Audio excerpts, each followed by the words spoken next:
अस्सलाम वालेकुम, मैं हूं जन्नत जमशेद और आप देख रहे हैं सुनो एक्सप्लेन्स। तारीख बनती हुई इस खबर के पीछे पाकिस्तानी हुकाम की खामोश सिफारतकारी, यानी कैमरे के पीछे राबते, पैगामात का तबादला और दोनों मुल्कों को मुज़ाकरात की मेज पर लाने की कोशिशें रंग लाती दिखाई देने लगी, जिनमें से सबसे नुमाया नाम फील्ड मार्शल सैयद आसिम मुनीर का है, जो निहायत अहम राब्तों में रहे और पाकिस्तानी क़यादत मुसलसल अमरीका, ईरान और खलीजी मुल्कों से बात करती रही। ज़राए के मुताबिक कई हफ्तों से अमरीका और ईरान के दरमियान बैकडोर राब्ते जारी थे, लेकिन मुज़ाकरात दो बड़े निकात पर आकर रुक गए थे।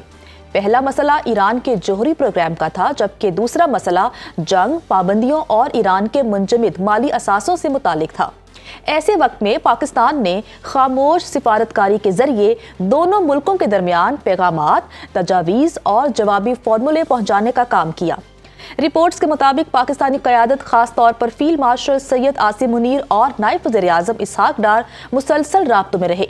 पाकिस्तान ने कोशिश की कि अमरीका और ईरान के दरमियान एक दरमियानी रास्ता निकाला जाए, ताकि फौरी जंग का खतरा टल सके और मुज़ाकरात दोबारा पटरी पर आ सके। ये मामला सिर्फ अमरीका और ईरान तक महदूद नहीं, इस तनाज़े के असरात पूरे मशरिक़ वुस्ता, आलमी तेल मंडी और आलमी सलामती पर पड़ सकते हैं। यही वजह है कि कतर, ओमान, तुर्की और मिस्र भी सिफारती काविशों में शामिल रहे, लेकिन हालिया रिपोर्ट्स में पाकिस्तान का किरदार सबसे नुमाया होकर सामने आया। अब सवाल ये है कि असल तनाज़ा क्या है। अमरीका चाहता है कि ईरान यूरेनियम अफसूदगी महदूद करे, अपने हसास जोहरी मवाद पर सख्त निगरानी कबूल करे और मुस्तकबिल में जोहरी हथियार बनाने की सलाहियत खत्म करे। दूसरी जानिब ईरान कहता है कि उसे पुरअमन जोहरी प्रोग्राम चलाने का हक हासिल है और अमरीका पहले पाबंदियां नरम करे, मुंजमद असासे बहाल करे और जंगी दबाव कम करे। नाजरीन, ज़राए के मुताबिक हालिया मुज़ाकरात में एक बड़ी पेशरफ्त ये हुई है कि दोनों फरीक फौरी तसादुम से बचने पर आमादा दिखाई देते हैं।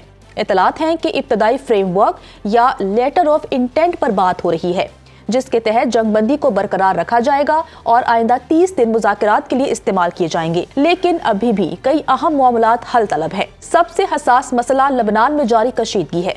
अमरीका और उसके इत्तेहादी चाहते हैं कि ईरान खित्ते में अपने इत्तेहादी ग्रुप्स की सरगर्मियां महदूद करे, खास तौर पर लबनान में। दूसरी जानिब ईरान चाहता है खित्ते में उसके असर और रसूख को मुकम्मल तौर पर खत्म न किया जाए। दूसरा बड़ा मसला ईरान के मुंजमद माली असासे हैं। ईरान बरसों से मुतालिबा कर रहा है कि अरबों डॉलर के मुंजमद फंड्स बहाल किए जाएं, ताकि उसकी मईशत को सहारा मिल सके। अमरीका इस मामले पर मरहलावार नरमी चाहता है, जबकि ईरान फौरी और जामे रिलीफ का मुतालिबा कर रहा है। यही नुक्ता माजी में मुज़ाकरात की नाकामी की बड़ी वजह बन चुका है। एक और अहम मामला आपनाए हुर्मज़ का है, जहाँ से दुनिया के तेल की बड़ी मिकदार गुजरती है। अगर यहाँ कशीदगी बढ़ती है तो आलमी तेल मार्केट शदीद मुतासिर हो सकती है। इतलात के मुताबिक ईरान ने कुछ शराइत के साथ रास्ता खोलने की तजवीज़ दी, जबकि अमरीका मुकम्मल आज़ादी नकलो हमल चाहता है। अमरीकी सदर ट्रंप की जानिब से हालिया दिनों में सख्त और नरम दोनों किस्म के बयानात सामने आए। एक तरफ उन्होंने ईरान पर दबाव बढ़ाने की बात की, दूसरी तरफ सिफारती हल के दरवाजे भी बंद नहीं किए। अमरीकी वज़ीर ख़ारजा मार्को रूबियो ने भी एतराफ़ किया है कि कुछ पेशरफ्त जरूर हुई, अगरचे मुकम्मल मुआहदा अभी दूर है। ईरानी क़यादत भी मोहतात अंदाज में मुज़ाकरात जारी रखे हुए है।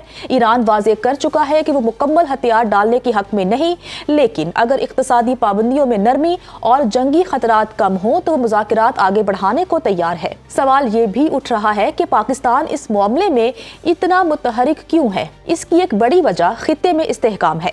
पाकिस्तान जानता है कि अगर अमरीका और ईरान के दरमियान बराह रास्त जंग होती है तो इसके असरात पाकिस्तान तक भी पहुंच सकते हैं। तेल की कीमतें बढ़ सकती हैं, सरहदी सिक्योरिटी मुतासिर हो सकती है और पूरा खिता अदम इस्तेहकाम का शिकार हो सकता है। इसीलिए इस्लामाबाद की कोशिश है कि जंग के बजाय मुज़ाकरात का रास्ता खुला रहे। दूसरी वजह पाकिस्तान की सिफारती पोजीशन है। पाकिस्तान के अमरीका, ईरान, सऊदी अरब, कतर और चीन सबके साथ ताल्लुकात मौजूद हैं। यही वजह है कि पाकिस्तान एक ऐसे पुल के तौर पर सामने आया जो मुतहारिफ फरीकों के दरमियान बातचीत मुमकिन बना सकता है। अभी तक किसी हतमी मुआहदे का ऐलान नहीं हुआ, लेकिन सिफारती हलकों में ये तासुर मजबूत हो रहा है कि दोनों फरीक मुकम्मल जंग से बचना चाहते हैं। अगर पाकिस्तान और दीगर सालिसी करने वाले मुमालिक मौजूदा पेशरफ्त को बरकरार रखने में कामयाब हो जाते हैं तो आने वाले दिनों में एक अबूरी मुआहिदा सामने आ सकता है। تاہم خطرات اب بھی موجود ہیں۔ کسی بھی وقت کوئی فوجی کارروائی، کوئی میزائل حملہ یا کوئی سیاسی بیان مذاکراتی عمل کو دوبارہ پٹری سے اتار سکتا ہے۔ اسی لیے عالمی نظریں اب اسلام آباد، تہران اور واشنگٹن کے درمیان جاری خاموش سفارتکاری پر جمی ہوئی ہیں۔ فی الحال سب سے اہم بات یہ ہے کہ جنگ کے سائے میں بھی مذاکرات کا دروازہ بند نہیں ہوا، اور اگر واقعی پاکستان نے اس تعطل کو توڑنے میں کلیدی کردار ادا کیا تو یہ نہ صرف خطے بلکہ عالمی سیاست میں بھی اسلام آباد کی ایک بڑی سفارتی کامیابی سمجھی جائے گی۔ مزید ویڈیوز کے لیے ہمارے چینل کو سبسکرائب کر لیجئے۔